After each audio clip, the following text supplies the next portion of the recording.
This channel does not promote any violent, harmful, or illegal activities. All content provided by this channel is meant for an educational purpose only.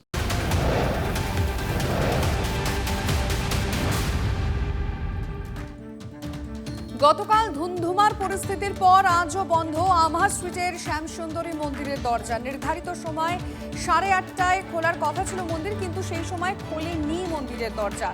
মন্দির বন্ধের নোটিশও কিন্তু দেয়নি কর্তৃপক্ষ।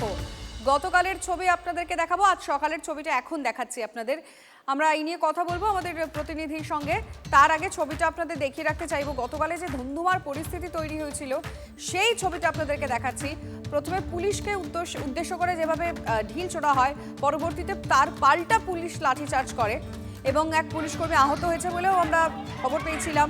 তারপরে দুজনকে আটকও করা হয়, সেই ছবিটা আপনাদেরকে দেখাচ্ছি, গতকালের ছবি। এবং তারপরেই যে ছবিটা দেখতে পাচ্ছেন আজকে মন্দিরের ছবিটা দেখাচ্ছি। সকাল থেকে মন্দির বন্ধ, মানে কর্তৃপক্ষের তরফে, মন্দির কর্তৃপক্ষের তরফ থেকে কোনো রকম কোনো নোটিশ এখনো অবধি আসেনি। আপনারা দেখতে পাচ্ছেন পুণ্যার্থীরা তারা অপেক্ষা করছে। লাইভ ছবিটা দেখাবো, কিন্তু তার আগে গতকাল রাতের ছবিটাও একই সঙ্গে দেখাচ্ছি, যে ধুন্ধুমার একটা পরিস্থিতি তৈরি হয়েছিল।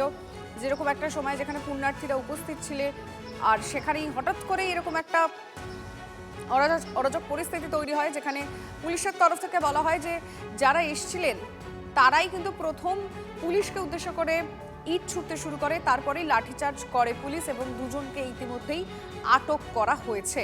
কিন্তু গতকালের পর আজকের ছবিটা দেখাচ্ছি। আমরা কথা বলবো আমাদের প্রতিনিধির সঙ্গে। সুমন মহাপাত্র রয়েছে একেবারে শ্যামসুন্দর মন্দিরের সামনে। সিচুয়েশনটা এই মুহূর্তে ছবিটা কি জানবো। সুমন, কি দেখছো পৌঁছে?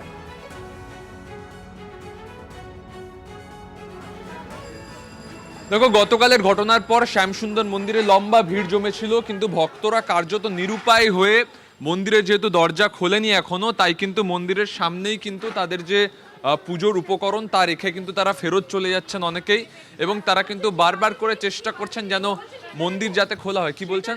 এক্ষুনি একজন ভদ্রমহিলা আমাকে বলছে আমার মায়ের ব্রেন স্ট্রোক হয়েছে, ঠিক আছে, 2-3 মাস ধরে হসপিটালে, ডাক্তার বলে দিয়েছে শুধু একটা ঠাকুরের ফুল চাইছি। গতকালকেও 10টা থেকে লাইন দিয়ে 4টে অবধি সামনে দোরগোড়ায় মন্দির বন্ধ হয়েছে, ঢুকতে পারিনি। আমি জাস্ট রিকোয়েস্ট করলাম, আমি সবাই শুনেছে।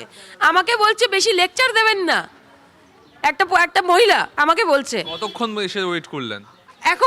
এখন জাস্ট 1.5 ঘন্টা হয়েছে হয়তো। আমি অন্যরাও অনেকক্ষণ ওয়েট করছিলেন। অনেকক্ষণ। আমার কাছে প্রবলেম হচ্ছে, এদের কর্তৃপক্ষ যদি এতটা ইনকেপেবল হয়, এত ফেসবুক, এত ঠাকুরমশাই, মানে কিছু না হলেও 3 সপ্তাহ ধরে বলে গেছে 18 তারিখে অমাবস্যাতে আসুন আসুন আসুন আসুন, তাহলে এত এরকম বলা দরকার ছিল না?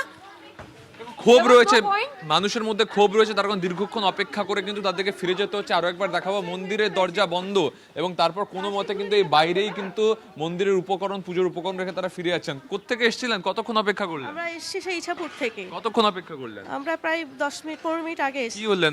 মানে ওনারা তো খুলছেন না দেখছি। মন্দিরের দরজা খোলা হচ্ছে না, অনেকেই কিন্তু দীর্ঘক্ষণ অপেক্ষা করেছেন। আমি কয়েকজনের সাথে কথা বলছিলাম যারা 2 থেকে 3 ঘন্টা অপেক্ষা করে কিন্তু ফিরে গেলেন। কোত্থেকে এসেছিলেন দিদি? আমরা কালকে এসেছি কেষ্টপুর থেকে। কালকে এসেছেন? আজকেও এসেছি পুজো দিতে, তাও গেট বন্ধ। কালকে তো প্রচন্ড ঝামেলা হয়েছে, মারপিট হয়েছে, পুজো দিতে পারিনি মাকে। আজকে এসেছি, ওনারা বলছেন আজকে গেট খুলবে না, ঝামেলা হবে। এবং এভাবেই কিন্তু নিরুপায় হয়ে আসা। সুমন, আপাতত